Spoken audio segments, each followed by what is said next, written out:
On our end? There we go. Yep. Okay. Wait for it to go here. There's a little delay sometimes. Yes. There it is. All right. Boom. And we are live. What is up, everybody? It's Tony Fonte, the Laugh Through Life guy.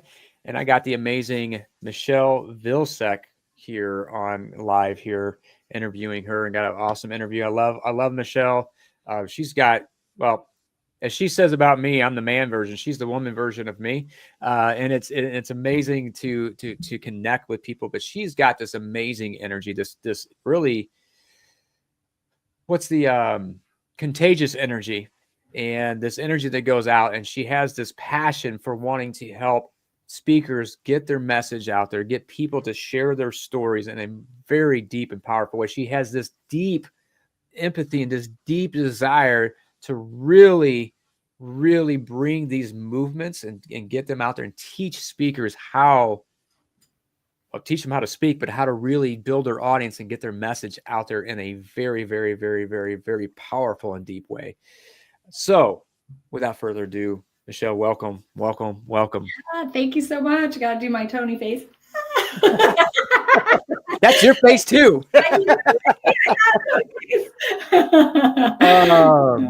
We got our faces here. Yeah, I want to finish doing this. I know I did my own little introduction, but I want to give the rest of this that you have here, so people really know deeper what you do. So you're a dynamic speaker, community builder, and founder of the Inspire Speaker Network. See, she loves to inspire people to speak. And in just 90 days, Michele grew a thriving community of over 300 superfans using her proven strategies for connection and engagement, her heart-centered approach. I can vouch for that. She leads from the heart when she's doing her work. When you speak with her, you're going to see and witness that today. To leadership helps others build movements that not only grow their influence, but also align with their deepest values. Boom. And solve all of the 4 major challenges in one swell, swoop, and move. Boom. Let's do it. There we go. I said moop. One small one and you move. One small, one swell, swoop, moop. So I love that you're here. I know we just got done doing an interview and you were interviewing me, and we're just swapping that out and really diving into. So I want to know, just answer this question. So why did you get into doing what you're doing? Yes, we were just talking about that actually. Yeah. Tony was here sharing his story and he was like so fired up. And I was like, yes, that's how I felt whenever I originally started as a health coach. And then I started teaching people about overeating and how to stop overeating, not how to overeat. We're all pretty good at that actually. So whenever I really got into that, I felt the same passion that you were sharing today, that just that people had told me before, there's nothing you can do about it. You're going to be stuck with this forever. It's just take it one day at a time, just deal with it. But I just felt terrible all the time. And, especially being a health coach, I'm sure people can resonate with this. If you're a coach or an entrepreneur, you're supposed to have it all together. And here I was, a health coach, and then I'm secretly like eating in the closet or the bathroom or whatever, and pretending like I don't have this problem. And so I just got really passionate about, I told my audience, Tony, I actually opened up and told my audience that I was struggling with overeating when I was a health coach. And I said, this is what's going on with me. And then I just told them, I haven't figured it out yet, but when I do, you'll be the first to know, and we'll do this together. And I thought that everybody would leave me and hate me, but you know what? They just leaned in and listened more. And then when I finally figured it out, I was like, hey guys, I figured it out. And guess what? They believed me. So then I was just jamming out and doing that. So as part of that journey, I woke up one day and I was like, I want to do workshops, because as a coach and a speaker, well, not necessarily as a speaker so much, but as a coach, I just feel like you're really limited. I was on social media, but I was trying to post. I didn't know how to do Facebook. I didn't know how to do posting. And then I felt like, here I am, determined to change the world. You don't have to suffer anymore. And I'm spending all my time on Facebook and Instagram and like trying to be a marketer and a salesperson and do the business side. And so I just really reconnected and said, hey, I want to be back in what I like to do. I think you had a similar experience recently too, Tony. Is like, this is what I love to do. I love to teach people and to share and to inspire them. And if you do a workshop, not only can I help one person that said yes and actually paid me, but I get to help all of these people in the audience. And so I said, that's what I want to do. And my coach was like, why don't you go do that? I'm like, you're right. Let me go do that. So that just started my journey. At the time, it was right during COVID. So it was more in the virtual online space, but I started speaking on my own stages, creating my own virtual stages. And I went from actually struggling to sell a $2,000 coaching package to selling the same, almost exact same package for $10,000. So not only was I blessing more people, I was getting my message out to more people. A woman, one after my free training, she came back to me a few days later and she said, Michele, what did you do to me? I don't know what you did to me. I have not had cravings. Like I haven't had cravings and I haven't been giving into my cravings. Like you fixed me. So I think that's the joy of speaking, is being able to help everybody a lot, a little bit, and then to help a few people a lot. So I love that. I love that idea. So I want to go back to something you said in the beginning when you were vulnerable and saying, hey, I'm a health coach, but I'm struggling with this thing. And you thought that people were going to leave you, and you found out that they didn't. And I think it's important for, business owners and coaches and speakers who are or inspiring speakers. And this is why you got the Inspire Speaker School, because they're inspired to.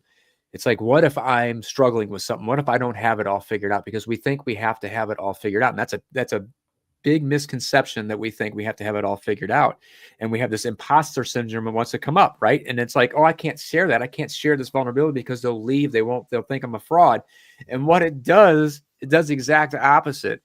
And that's exactly what you experienced. And I've experienced that same thing. It's like, oh, when I am vulnerable, when I lean into my own struggles, you know what it doesn't? Because instead of thinking, oh, this person, Michelle's over here and this far, and I can't get to where she's at because look where she's at. And then they go, wait, she's just like me. Tony's just like me. He's just a few steps ahead. He knows what to do. He's like, he struggles too. It makes you real. It makes you human.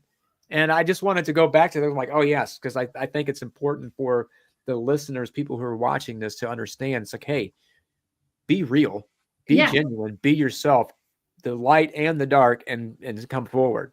Yeah, absolutely. Because I think two things there. One is, if you think about the last time you had a private conversation with somebody and they really opened up to you about the struggle that they had, what your reaction was to them.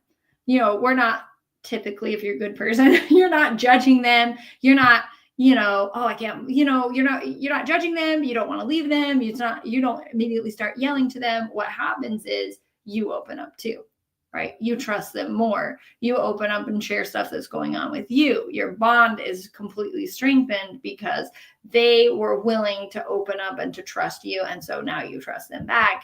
And it's completely, like you said, it has the opposite effect of sometimes what we fear. And on the flip side, if you're hiding something from your audience because you feel like a hypocrite, that's going to come out in your content and in your sales and your energy and everything, because people are going to know that they're going to know something's up and they're not going to want to. And you hit it right on the head. I was thinking it and you said it, the energy, they're going to feel it. Yeah. And we are in an era now where you have like, okay, no longer are we having these gurus just putting out information. And it's like, do you get me? Do you see me? Do you hear me? Do you know what I'm experiencing? And Michele, you can go, well, yes, because I've been there. Even taking all of that, going into creating the Inspire Speaker School, it's like, I still have my own stuff of creating and going and experiencing things. I get you. I hear you. I see you. And that energy is going to come across as genuine. Mm-hmm. Yeah. It's going to come as real because you're real. People see too much of this polished stuff. They don't want to see that anymore. And that's what's shifting in 2025. The energy is sharing your story. And that's what I love about you, is that you are so passionate about helping people. Like you, like, I want to help you get your like story out there. Like you kept telling me, like, I want to help you and I will do whatever I can to help you get your movement out there on a big way. You have such a heart for that, that it's like people see that. And this is why you do what you do, because you want to take all those people to bring that movement out of them and bring it to life and share your experience along the way. And I love that. Absolutely love that about you. Thank you. Thank you so much. And I think, you know, seeing people like you out there, I just, you know, you and I are like, fire, you know, turn the fire up in here.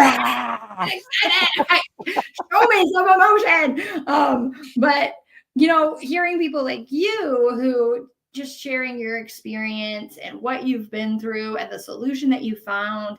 And, you know, we all, I think most of us have these experiences where we've been through this 10-year, 20-year journey that was terrible. We were always talking about hell, you know, it's hell of trying to figure out what's going on. You don't know the answer. People don't believe you. You open up to people, they don't understand. They say the exact opposite. And then whenever you are just sitting in shame and feeling worthless, like, well, I'm never going to figure this out. Why would anyone want to listen to me? Like all of the things are happening. And really, whenever you see, but then you come out on top and you come out with something else that you come out conqueror. You're on the top of the mountain. You climb the mountain. You're up there. Now you can see clearly. And you're like, hey, the view is great up here. Let me help other people. And just being able to see you out there sharing your message and your story and saying, look, you don't have to suffer anymore. Right? I did that for you already and I figured it out. So now you don't have to take 20 years to do it. You could take maybe 20 days or 20 weeks or whatever it is, like take my shortcut so that we don't have to have as much suffering. And if we all did that, can you imagine if we all really stepped into our gifts and our powers and our experiences that we had and our talents that we had, and we really shared authentically, then it would just be like how much more life and energy and love we would have in the world if we all did that. We create a new world. Yeah. And that's exactly what we're doing. That's part of my Laughing Through Life movement itself is to creating these ripple effects. So it touches other people and then they go do the thing. And then if someone goes, hey, I remember how you were, how are you doing this thing? And then they can impart and just creates this ripple effect. But if we have everybody who's doing what they're gifted at in the world, bringing their movements, it would be a whole different ballgame, a whole different world. Yes. And I'm always telling speakers, be over there, don't be over here. You know, whenever you're so, you know, when you're in the pain, then sometimes you're over here, you're trying to figure it out. But whenever I'm always just saying, you know, whenever you get on stage, you're over here. If you're over here worried about what am I going to say? Am I going to say it right? Do I have the right framework? Or what's that one line that was going to be really cool, that was going to impact people? And, you know, and you're worried about how you're being seen, like you were saying, instead of just being real with those other people and what's going on with them, what's happening with them out there in the world. I think it's just a positioning too, because if you're out there and you have a movement and you see a change that needs to be made in the world and you're out there creating that change, it takes it from I'm worried about me and my own self, and now I'm out there and because I care about other people and I care about the world, and it goes beyond just myself, it goes into everybody else. And I was thinking about this a lot with Martin Luther King, you know, MLK Day that just came. And he was willing, I don't know, this year it just impacted me more than it has in the past, that he had this movement that changed the world, but he had to be willing to put a target on his back and put his family in danger in order to see that movement through.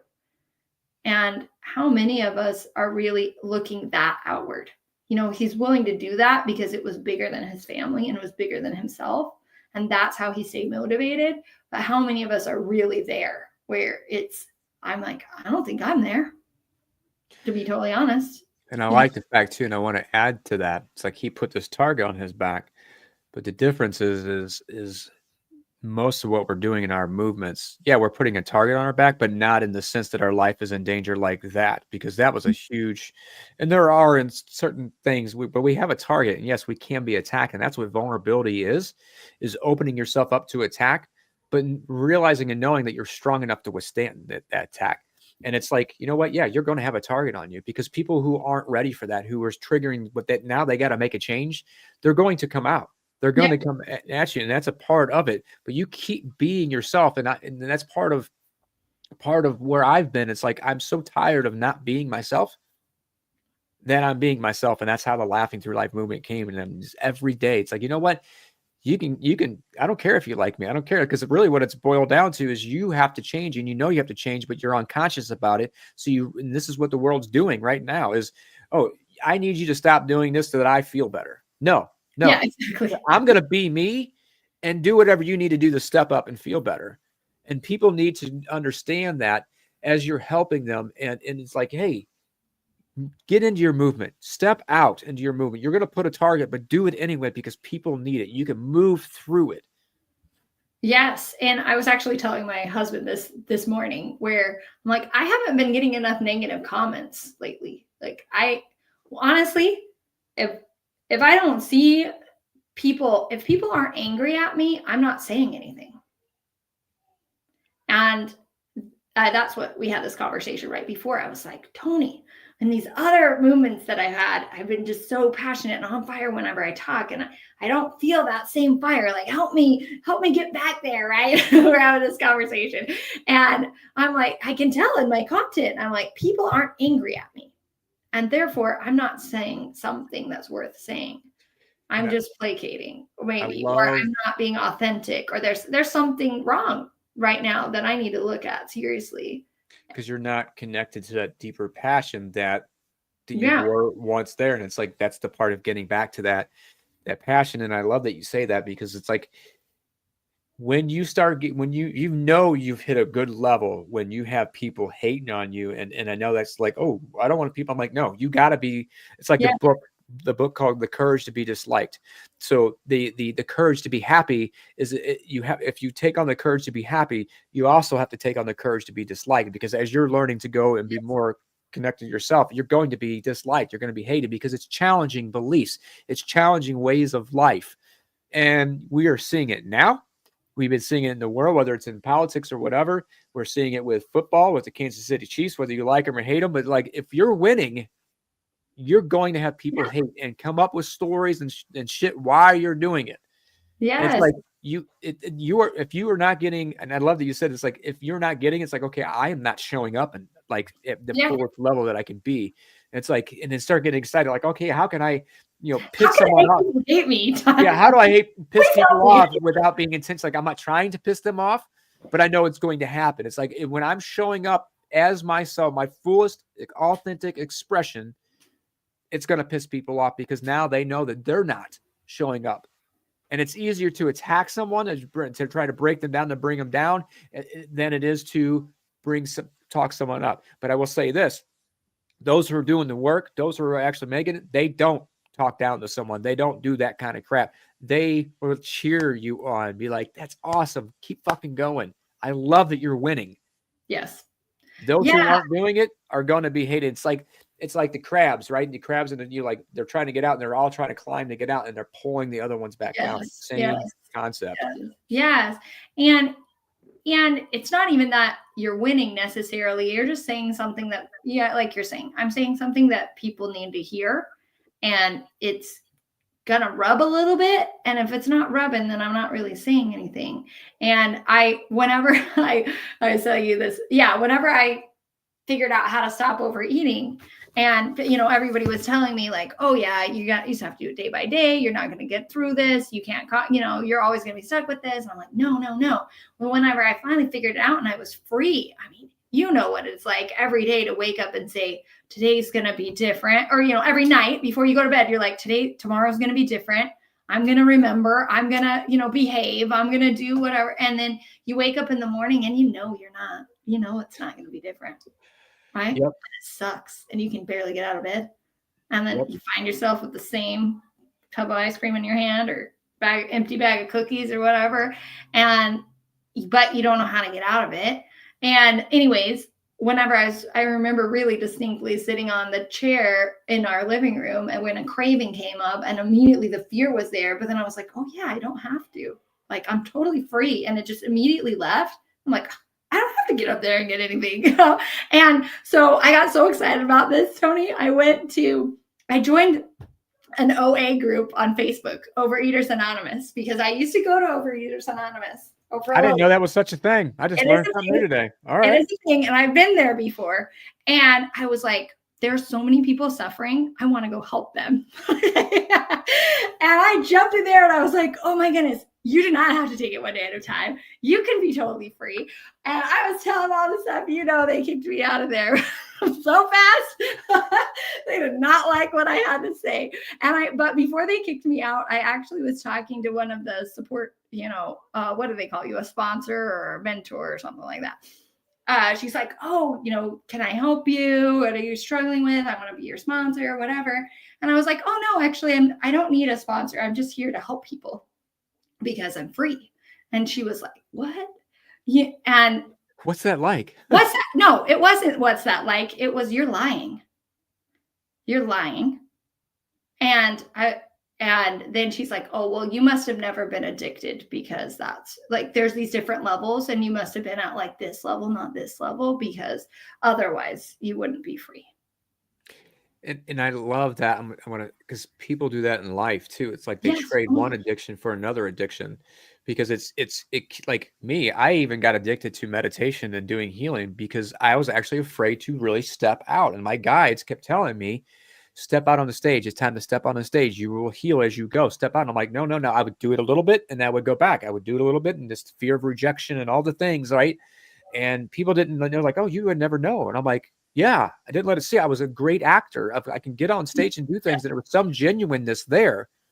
But if you kept seeing this cycle of me going back and forth, and it's like, oh no, you're once you're an addict, you're always an addict. I'm like, no, that's a label that you're holding on to. Yes. And it's bullshit. It's like once you go, you got to go deeper within. It's like, right, like like we talked about when you interviewed me. It's like you got to go within. The power is within. It's not outside of you, and you don't have to hold on to this your whole life unless you choose to. And when it's like, oh, I'm free, it triggered their inability to be free. They didn't like that. And it's but like, instead of leaning in and saying, what, you know, tell me more. How did you do this? It was so ingrained in their own belief system that they have there that it was just like immediately rejected. But that's what I love about movement. Confirmation bias too with everybody else. Like, oh yeah, this is what I'm struggling with. I get it. Yeah, I get it. You must have never had a problem. That's what's happening. Oh, that's what happened. Oh, you weren't that bad. It's like, no. Now, what it means is, oh, they are trying to invalidate it because it's like, oh wait, if you're really free and you really were this deep, then that means that I have something I can challenge and I'm not doing it and I don't like that. So I'm just going to degrade you and tell you and all these other things. And it's like, that's not the case. But it's interesting. The same concept when you're talking about overeating, right?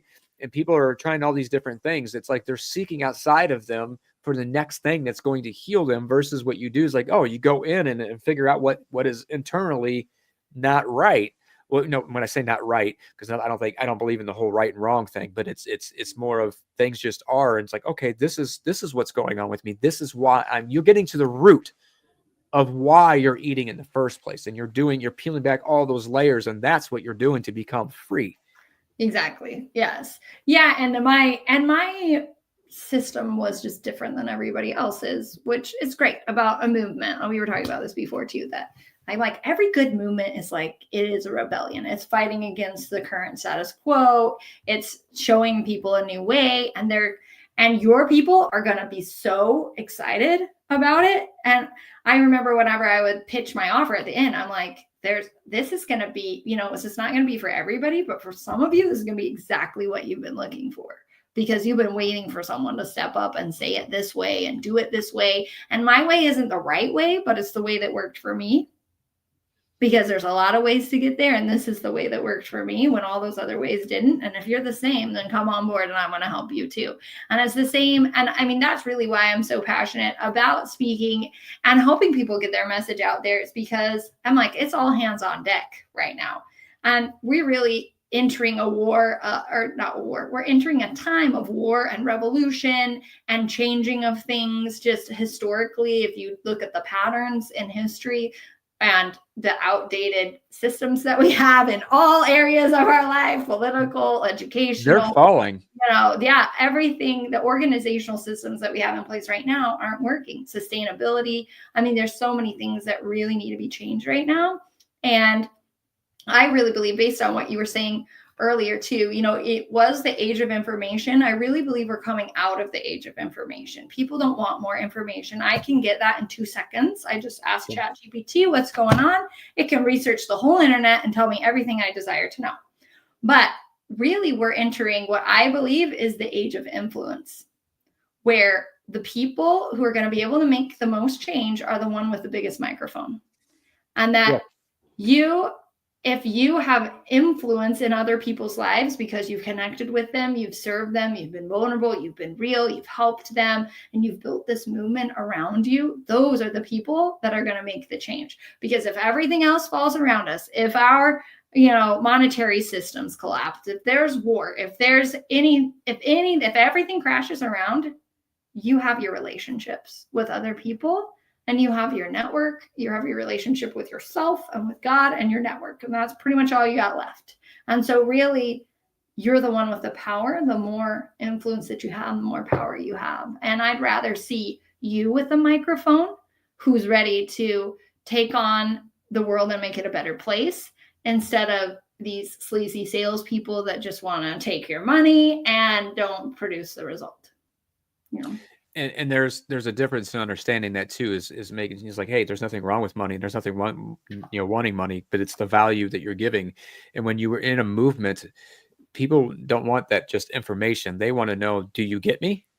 Mm-hmm. Do you understand me? Have you been where I'm at? And that's the key of being your fullest expression and understanding. And then that's you hit on this when you're talking about what you were doing when you created your movement. And this is where your passion comes from like, I created my movement.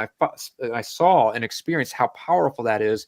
And that is why I want to help people get their movements out. I've done all these things. I experienced it. I've done some work. I know it works, what doesn't work, and I can help you get there faster. All it is, hey, you want to get here. You're here. I have the bridge that I can put in place to help you get there faster, to shortcut it, because you've experienced, like, here's what I did from creating my movement. And now I'm taking all of those lessons and use that same passion that I used why I created my movement. And you just talked about that, because systems are failing. Like, they need to understand it's like movements. If we have all these different pockets of movements in these communities, and not only that, is these movements are collaborating with each other and you're reaching each other's audiences to collaborate on a deeper level. And you're doing it from a very genuine way of doing it and being, because people know energetically if you are being genuine or not. And this is why the age of information, these gurus are going to have a hard struggle unless they start like, yeah, you can teach all you want, but do you get what I get? You have all these tools. Are you really doing it, or do they work or not work? And I've spent thousands of dollars on things that have not worked, but they all led me to where I am today. I learned something.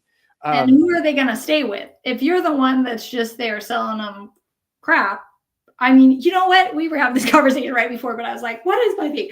But you know what really fired me up to start helping people speak is because I see too many coaches who have amazing hearts. They have amazing stories. They have amazing abilities to change people's lives. And because they don't know how to market or sell, nobody knows about them. And they're not getting their message out there. Because the very first the very first client that I helped to create her event, she had almost the same like overeating niche that I had, but she had just gotten she was still in a program that she'd paid, I don't know, it was like $15,000 plus to teach her how to do these events to help people. And she had done 3 events, and each one she had 0 sales at each event. And she said, I've been asking this coach, I've been saying, I'm doing the work. Can you review my events? Can you give me some coaching? Can you help me out? And he was like, he just flat out refused to help her. And he was threatening her, like, don't ask your money back or I'm going to sue you. And I'm like, these are the type of people, but I'm not going to name names, but he's very, very well known and respected he's very well known in the speaker space. And he makes millions of dollars a year because he's really good at sales. And he's really good at marketing and he's really good at sales. And I'm like, I'm so sick of seeing people like that who are ruining it for everybody else because they have those skills that get people in, but they don't have the skills that are actually helping people. And so how can we simplify it in a way that when you're a heart-centered, amazing, beautiful person with a movement that can change the world, how can we simplify it and make it so easy so you don't, like, as easy as possible for you to get a following, that you don't have to be on Facebook all the time. We titled this 4 problems business owners face. We didn't go through that. The 4 problems, I believe. I was going to ask that anyway. I was getting ready to go. Because what I was noticing, it was naturally coming out. Yes. As we were sitting there speaking without it being specific. And I'm like, all right, we're already talking about this, but you're already segueing right into it. I'm like, we're already talking about this. So let's like narrow and like get straight into the line. What are these 4 problems? Like I think you've already spoke about a couple of them, but let's get really into. Yeah. So the main problems are, number one, you come into this because you have a passion. You have a calling, you have a passion, you can change people's lives. You didn't come into it because you want to be a marketer. So number one, you suck at marketing. Okay. Most business people stink at marketing. They don't want to be on social media all day long, right? Plus, the reason that you stink at marketing is because you don't want to be doing stuff that you hate doing all day long. And most people, they don't want to be on social media all day long. They want to be interacting and coaching and speaking and being with people. And then the third thing is sales feels gross because you've been through this experience like I just experienced. And you've paid too much money, or you've seen other people pay too much money, or you've had bad sales experiences in the past. And there's just a lot of baggage with that. So I don't want to be like them. I don't want to be a yucky salesperson that cares only about the money. I just really want to help people. And then because of that, problem number 4 is you don't have money, right? You don't have a consistent flow of income. And if you do get money, it's like off and on, and you don't know where the next thing is coming from. So you're spending all day long. I mean, this is entrepreneurs, right? You're spending 100 hours a week, either doing your part-time job so you can be an entrepreneur, in your office trying to figure out the tech and the marketing and all the crap that goes with it. And so you've traded your job to go help people, and then you're spending hours and hours and hours. A couple years ago, we were doing our taxes. This is a pivotal moment for me. We're doing our taxes, and my husband looks at the numbers and he looks at me and he says, Michelle, you've been working way too hard to make that much. I had brought in a revenue of $10,000 the entire year. Whenever he saw me spending hundreds of hours in my office, and I said, you know what? You're right. I am spending way too much time to have made that much. And this is a different story, but what I started to do was a lot of what you do, Tony, was there's some deeper work that I got to figure out. I got to stop doing what's not working. And I got to start with myself, cleansing myself, and then really understanding, what do I want to do? We talked about this before too. What do I like doing? Okay. If I had to spend all my time marketing, what do I want to do in my marketing? Wouldn't it be great if I loved what I was doing in my marketing and I loved what I was doing to sell? And so my big thing is, I could go on and on, but basically, if you're a coach and you're or author or a speaker, what you love to do is you love to serve people. You love to share your thing with people. Most of them love to speak. So what if speaking and sharing and serving, what if that could be your marketing? What if that could be your sales? Then it could just all feel really good, and you could keep doing all the things that you love to do, and you'd get the results that you want. I love that. So I got a question for you. So that story you just shared about your taxes, do you share that when you're on stage? Mm-hmm. Oh yeah. You do share that part, because that was a very powerful part. I'm like, if you're not sharing it, you need to share that. Yeah, because everybody has that experience. That I'm like, I know that one. Okay. I know that one. Really, I was in the hole by many thousands. Yes. Oh, I resonate. I'm like, then that needs to be shared. It's the hard truth of where most of us coaches are at and speakers. Yes, absolutely, it is. It's the hard truth. So let me ask you this: we figured out those 4 problems. What's that one solution you're talking about? It's like, hey, if you could take take what you're good at and take the speaking and take the sharing. And that's how you sell and market, because you're sharing your stories, you're sharing parts of your story, you're sharing what you're going through right in that moment. It doesn't have to be structured 100% what you're doing. It's like, here's what I'm going through. This is the story I have. And you're sharing your story and your experience, right? If you're using that to market yourself, to do the selling for you, what's that one thing that solution? Yeah. So for me, what the solution turned out to be, it's an event. It's events, events, sell events, sell events, sell events. And whenever I create this for people, I say, okay, you are a movement maker. You want to make a huge difference in the world, right? So if you close your eyes and I ask you, what does that look like? Most people say, I'm standing on stage in front of thousands of people, right?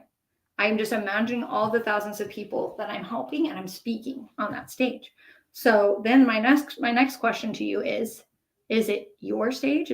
Or is it somebody else's stage? And a lot of people want it to be their stage, right? It's my movement. It's me seeing all the thousands of people that I am serving and that I've changed their lives. And so if you ultimately want that, if you want people to come to your events, to do retreats with you or conferences, or come to whatever event that you're going to be hosting in the future, then you want to find event people. You want to find community people and event people and movement people who are going to come to your event eventually. So in order to attract these people and in order to serve them, you want to set up an event. And so that's what has worked the best for me, is I set up connection events, like the network party, the Inspire Speaker Network Party. And I say, hey, I am having a party and we're going to do this amazing stuff and I'm going to serve you. Do you want to come?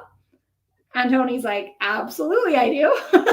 So like, I'm going to, bring speakers and stages together and we're going to get you on stage. And he's like, okay, cool, let's come. Right. And then you come, I serve you, I connect with you, I love you, I teach, I share the stuff that I'm passionate about. I get to connect with you, I get to serve you. Then the people in my audience become my super fans because I've invited them in, I've served them, and I haven't really sold to them at this point. And so they feel like, wow, she's amazing. And then it becomes not just my community of like, hey, I have a Facebook group, come join my Facebook group where I'm going to talk all about me and sell my stuff to you. It's, we're doing this movement together. Here's my movement. Here's the connection event around my movement. Do you want to come be part of it? And they're like, yes. And then from there, that's my marketing. Super simple. Come to my party, come to my party. So it's speaking is your marketing, speaking is your sales. The next thing I do with clients is show them how to do events that serve their audience and convert the audience at the same time. So I love that. Yeah. I think that's pretty awesome. So why is community important for speakers? I think you've already said it, but can you let's just Yeah, I really believe it's the most underused asset for speakers, because there's a lot of, because number one, when you want to get on those bigger stages, once you get up there, they're going to start asking you, what's your audience size? How many people are on your email list? Yep. Yeah. And if you don't have one, they're not going to want you on their stage, period. The other problem that I see, going back to our original problem, is you're busting your butt. You're getting on all these podcasts. You're on all these interviews. You're doing all these, summits and stuff like that. And they see you and they're excited about you. Some of them might say yes. Maybe you get one client from it. But what about everybody else? There were hundreds of people in the audience, and now none of them are hanging out with you. Where are they going? What are they doing? Do you have a way to connect with them and nurture them and continue to help them until some of them are going to be ready to buy with you? And I just talked to one lady in our group, and this is a common story. She's been on over 150 podcasts, but she doesn't have a clear offer and process. So she's made $0 after being on over 150 podcasts. Wow. And your movement, the hard truth is money makes the world go round, and your movement can't continue if you don't have money. Exactly. And this is why you got to have a great relationship with money as well. And understanding that, money, it does help, and you can have, you can do great things with money, and that money is a tool that let you create the life that you want to create. and it allows your movement to continue growing and expanding at the same time. So yeah, absolutely. I love that. I love that. So what do you think is holding speakers, coaches, authors back from creating a community? I think let's talk about you, Tony. Whenever we were talking about this, you're like, I've done it before and it didn't work. Right? I've done it before and it didn't work. Or they don't know, like it sounds great to have a community, but it just sounds overwhelming. Like I'm going to have to be online all the time. I'm going to have to be on demand all the time. What am I going to say in there? How am I going to entertain these people? Right. And so it sounds like you have a community, but it just sounds like a lot of work, really, and no clear vision as to how to do that, which is also why, go ahead. No, I was going to say, so then and you can finish this, but how do you keep up with the group? What do you say? What do you do where you're not in there all the time, but you're actually connecting deeper and building these deeper connections to where it ultimately leads to sales at the same time? It leads to helping people. How do you do all that and grow this community without it being so overwhelming, without it going, what am I going to say next? What am I going to do here? How much time is going to take? It's going to take all of my time. Well, how do I do it here and not so all these different things, like what if I'm creating content and speaking here? What am I putting in this group?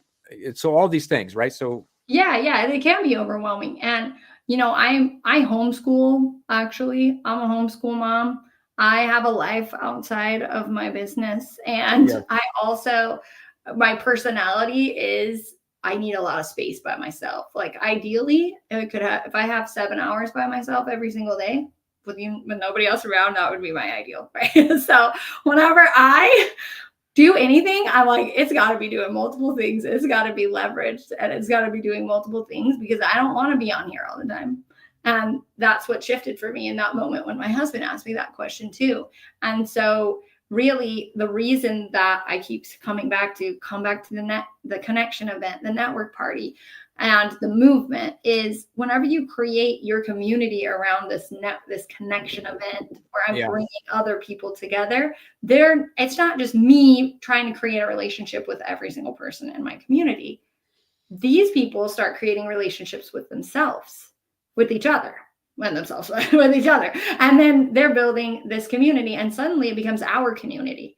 And suddenly Tony is talking to Jennifer, and Jennifer's talking to William, and Stacy got on William's podcast. And now suddenly I'm giving everybody so much value, and I didn't even do most of that. Right. But they came to my event where I connected people, and then they connected and got value out of with each other. And then they're crediting me for all the value that I've given them, because I did give them value, but because I created the space. But it really becomes our movement. And so everything in my community centers around my connection event. I talk about what we're going to talk about next time. I, share clips of our last event. This is the people that came. Okay. I just talked to Tony. He's amazing. Let me share some stuff about him in the chat. And the other thing is, I'm talking to these people in the connection event, and they're telling me what their challenges are. They're telling me what they're struggling with. That when I originally set up the group, I said, I'm going to teach them how to speak. I'm going to connect speakers to stages. I'm going to teach them how to speak. And then I realized, what they need more than how to speak is they need a community where they can get a consistent cash flow in, right? That's what they really need. That's not exactly what they're telling me, but that's what I'm seeing that they need. And so then I was able to shift. And so anyways, I spend really, it's just all leverage. And so everything's coming out of that. And I even had a lady come to me. Oh, Janet is in our group. And she said to me, oh, I have this opportunity to be a TV host, or, potentially, I have this great opportunity potentially to connect with these other stages. Yeah. And then she said to me, that's going to be really great for our community. Right? Yeah. And it's so touching because, it's not my community. It's our community. And we have a common goal, and we're going to serve each other in that community. I love that, because you start with the mission of building a movement for yourself, but that movement becomes bigger than you, and it becomes whoever is a part of that and stays and moves along with it, and they take it and make it even bigger itself, because it's bigger than you. Yeah. And this is like when I was talking earlier, it's like creating this ripple effect of just laughing through life experience and movement. Yes. It's if I'm touching other people, now they're going out in the world and they're touching other people and they're like, hey, how are you doing that? And what are you doing here? And then it becomes this movement. It takes its own life, like on its own life, and it's going on its own. And it's like it becomes more flow and ease. I love that. I love that how you're doing that and what you just talked about in your own. It's pretty awesome. That's really cool. I love it. I told you guys you were gonna love her. She's the female version of me and helping speakers and authors and all these things. So let me ask you this: how can we learn more about you and what you do? Absolutely. Well, Tony, there's only one thing to do, and that is to come to the party, come to the community. Okay. Honestly, if you're not a connection community person, then this is not for you. I'm not going to be your gal. If you love to connect with people, if you love to speak, then you're going to love this, right? If you're a community person, if you're an events person, if you love to speak, if you love to connect, then you're going to love this. And so I really suggest come to the network party, see what it's all about. How does it work? It's a completely different experience that you're experiencing somewhere else. And whenever you see it and you experience it, if you love it, then you're like, wow, yeah, this is something I would want to do to build my own community. Then awesome. And if it's not, guess what? We both saved each other a lot of time right there. Right? It's okay too. And I want to add to this too, because you said if you love speaking, but what if you just so you know, it's like if you have this fear around speaking, but you feel this deeper calling to speak, like like I'm supposed to speak, but I'm also afraid of speaking. Go to this networking party because it's on a smaller scale. In that moment, you have the opportunity to practice and move through those fears and be up on stage, because it's never about being not having anxiety. Because you know what? I still get anxious at times when I still step on stage. That means you care. That means you care. But I also know that as soon as I start and I get into it, it all fades away. Yes. Yeah. I was just working with a woman right before we connected today about, and she's like, I need my voice. Like I used to be that one that got on stage when I was a kid. I was fearless. I was on stage. I was dancing. I was doing the thing. And somewhere along the line, I lost my voice. Actually, a lot of people will come and say that. And like, how can you help me with that part? I'm like, yes, let's talk about that. Let's do that, because it's just part of life, and sometimes we lose our voice. But like you said, if you want to get on stage, if you want to be a movement maker, you're going to have to speak your message. So, and I've experienced that too, losing my voice. It's like, man, I used to love being on stage. I'm like, what happened to that guy that was on there? And then I realized, like, wait, I wasn't connected with myself. And it's like, let's get back to that. And that's exactly what I started doing. I connected with my story again, even deeper. And I'm like, this is what I love to do. I love being on stage. I want to be on other stages, but yes, ultimately I want to have my own stage. And I actually had a vision of this during a hypnosis. Like I saw myself on stage. It was like this transformational rock concert, because that's just how I am. Oh yeah, I can see that. Yeah. It's like entertainment, but it's transforming. It's transformative too. It's like we're having all the things and it's powerful. We're going to have fun. You're going to laugh, and there's going to be a lot of healing at the same time. And it can be that. So if you are someone who feels it, but you lost your voice, you have your voice, but you need the systems, the tools, all the things that's going to help you really build this community that you can actually grow and have these things and get your movement really flowing, you need to connect in this group. You need to connect with Michele and really dive deep into this and let her energy lead you and guide you to get your movement really flowing and living, not just having this dream and this idea and kind of living, but living it, embodying it. Boom. Yes. Thank you so much, Tony. I appreciate that. Thank you. You're welcome. Thank you for being here, and thank you for having me and doing this, sharing this. This was all new to me too. So I love it. Yes. Yes. Fantastic.